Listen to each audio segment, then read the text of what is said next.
ये कहानी एक सैनिक की है जो वियतनाम में युद्ध के लिए गया था। युद्ध समाप्त होने के बाद जब उसके घर लौटने की बारी आई तो उसने अपने माता पिता को सैन फ्रांसिस्को से फ़ोन किया, माँ और पिताजी मैं घर आ रहा हूँ, लेकिन घर आने से पहले मुझे आपसे एक बात पूछनी है। मेरा एक दोस्त है जिसे मैं अपने साथ घर लाना चाहता हूँ, क्या मैं उसे ला सकता हूँ? बिल्कुल बेटा, ये भी कोई पूछने की बात है, हमें तुम्हारे दोस्त से मिलकर बहुत खुशी होगी, माता पिता ने जवाब दिया। लेकिन पहले एक बात आप लोग जान लें, सैनिक बोलता गया, युद्ध में वह बुरी तरह से घायल हो गया है। उसने एक बारूदी सुरंग पर पैर रख दिया था और उसमें उसने अपना एक हाथ और पैर गंवा दिया है। उसके पास कोई जगह नहीं है जहां वो जा सके, इसलिए मैं उसे अपने साथ रहने के लिए लाना चाहता हूं। उसकी ये बात सुनकर उसकी माँ बोली, बेटा तुम्हारे दोस्त के बारे में जानकर हमें बहुत दुख हुआ, हो सकता है हम उसके रहने के लिए कोई जगह तलाश कर सकें। नहीं माँ, मैं चाहता हूँ वो हमारे साथ रहे। लेकिन बेटा, अब पिता ने कहा, तो समझ नहीं रहे क्योंकि तुम चाह रहे हो इस तरह का अपाहिज व्यक्ति हमारे लिए कितना बोझ होगा। हमारी अपनी ज़िंदगी है जीने के लिए और हम नहीं चाहते कि इस तरह की कोई भी परिस्थिति हमारी ज़िंदगी में दखल दे।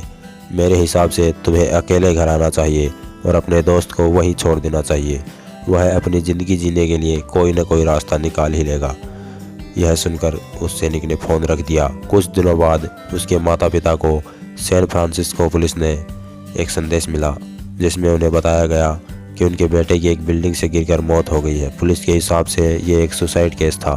दुखी माता पिता ने तुरंत ही सैन फ्रांसिस्को से फ़्लाइट बुक कराई और वहां पहुंच गए। वहां उन्हें शहर के मुर्दा घर ले जाया गया ताकि वे अपने बेटे की पहचान कर सकें। उन्होंने उसकी पहचान कर ली, किंतु ये देखकर उनकी कपकपी छूट गई कि उनके बेटे का एक हाथ और एक पैर नहीं था। दोस्तों, इस कहानी में जो माता पिता हैं वे हम में से बहुत से लोगों की तरह हैं जो अपनी सुविधाओं को अधिक महत्व देते हैं। वे उन लोगों से प्यार करना या रहना या समय बिताना चाहते हैं जो दिखने में अच्छे हैं, स्वस्थ हैं या फिर जिनके साथ रहकर उन्हें मज़ा आता है।